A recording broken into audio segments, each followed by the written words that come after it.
मेहनत करके आपकी अपेक्षाओं को पूरा करने में कहीं पीछे नहीं रहे और उसका परिणाम यह हुआ कि 2019 में दोबारा आपने आशीर्वाद दिया।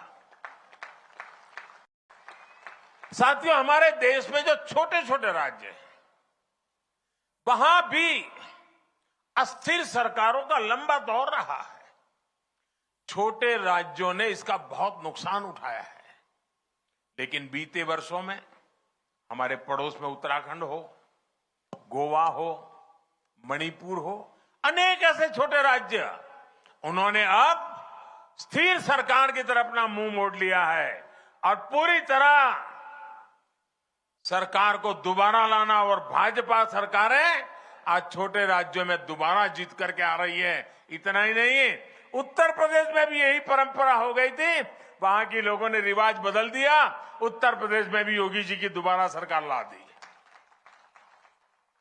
स्थिर सरकार में विकास भी तेज होता है और जनता के प्रति अपनी जवाबदेही के प्रति भी सरकार गंभीर रहती है।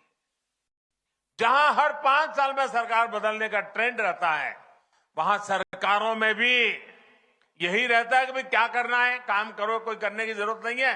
5 साल के बाद तो हिमाचल वाले बदल देते हैं। इसके कारण वो भी चुनने के बाद उनको मालूम है फिर से जीतना नहीं है, तो वो कुछ करते भी नहीं है। इसलिए भी स्थिर सरकार के प्रयोग करने की बहुत आवश्यकता है। भाइयों, मुझे खुशी है कि हिमाचल में जयराम जी की सरकार ने जो विश्वास हासिल किया है, उनकी पूरी टीम ने 5 साल के लिए जो काम किया है, उसी का नतीजा है कि मेरी आज ये दूसरी सभा है। इन दोनों सभाओं को कोई भी देख ले, बीजेपी की सरकार बनाना हिमाचल की जनता ने तय कर लिया है। भाई, हिमाचल में भाजपा सरकार अपने कार्यों का हिसाब भी दे रही है और सरकार में वापसी के लिए भी उतनी ही प्रतिबद्ध है।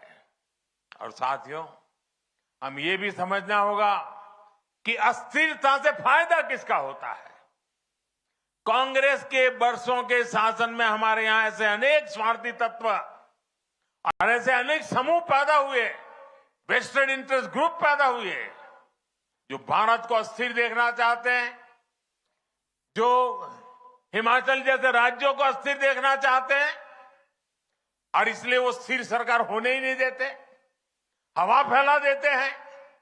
देश के छोटे छोटे राज्य हमेशा इन स्वार्थी समूहों के निशाने पर रहे हैं। कुछ झूठे वायदे करके, कुछ सीटें जीतकर ये स्वार्थी समूह सरकारों में आकर सिर्फ अपने हित साधते रहते हैं। ये लोग खुद को कट्टर ईमानदार कहते हैं, लेकिन सबसे बड़े भ्रष्टाचारी यही होते हैं। ये लोग समाज को तोड़ने के लिए, देश की एकता को तोड़ने के लिए साजिशें रचते हैं। हिमाचल को ऐसे हर स्वार्थी समूह से खुद को बचाकर रखना है, इनके खेल से खुद को बचाकर रखना है। आप देखिए साथियों, केंद्र में स्थिर सरकार बनी तो देश ने ऐसे ऐसे निर्णय लिए जिनका इंतजार देशवासियों को वर्षों से था। जब केंद्र में स्थिर सरकार बनी तो भ्रष्टाचार और भ्रष्टाचारियों के खिलाफ निर्णायक लड़ाई शुरू हुई। जब केंद्र में स्थिर सरकार बनी तो आतंकवाद, नक्सलवाद काबू में आए, नॉर्थ ईस्ट में शांति स्थापित हुई। इसलिए स्थिर सरकार 21वीं सदी के भारत की जरूरत है और उसमें बड़ी भूमिका देश के छोटे राज्य की भी है। साथियों, हिमाचल के लोग जानते हैं कि भाजपा किस तरह यहां के विकास के लिए गंभीरता से काम कर रही है। All right, that's Prime Minister Modi there addressing a rally in Solan. He is in Himachal Pradesh today.